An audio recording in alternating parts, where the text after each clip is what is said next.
साम्राज्य न्यूज, सामान्यांचा असामान्य आवाज। केंद्र शासनातर्फे राष्ट्रव्यापी 8वी आर्थिक गणना घेण्यात येणार आहे। सन 2025-26 मध्ये घेण्यात येणारी 8वी आर्थिक गणनेच्या प्रभावी अंमलबजावणीसाठी आणि कामाच्या संनियंत्रण व समन्वयासाठी महानगरपालिका क्षेत्रातील समन्वय समितीची स्थापना करण्यात आली आहे।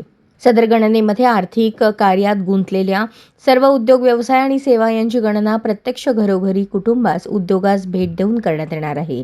राज्याच्या भौगोलिक सीमांतर्गत कुटुंबांच्या निवासी जागेत, कुटुंबाच्या निवासाबाहेर निश्चित संरचना केलेले अथवा नसलेले घरगुती उपक्रम तसेच सार्वजनिक व खाजगी आस्थापनांची माहिती प्राप्त करून घेणे हा आर्थिक गणनेचा मुख्य उद्देश आहे।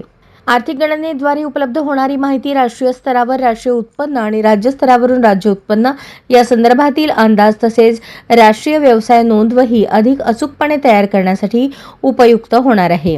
महानगरपालिका आयुक्त तथा महानगरपालिका प्रभारी अधिकारी अध्यक्ष, अपर आयुक्त, महानगरपालिका सदस्य, उपायुक्त, महानगरपालिका सदस्य, आरोग्य अधिकारी, महानगरपालिका जिल्हा उद्योग केंद्र, महाव्यवस्थापक सदस्य, जिल्हा माहिती अधिकारी सदस्य, बालविकास प्रकल्प अधिकारी, नोडल अधिकारी असेच 8व्या आर्थिक गणनेसाठी महानगरपालिका आयुक्त सर्व हे महानगरपालिका प्रभारी अधिकारी, अर्थ आणि सांख्यिकी संचालनालयाचे प्रादेशिक सहसंचालक हे विभागीय नोडल अधिकारी आणि उपसंचालक, जिल्हा सांख्यिकी कार्यालय हे जिल्हा नोडल अधिकारी म्हणून काम पाहतील।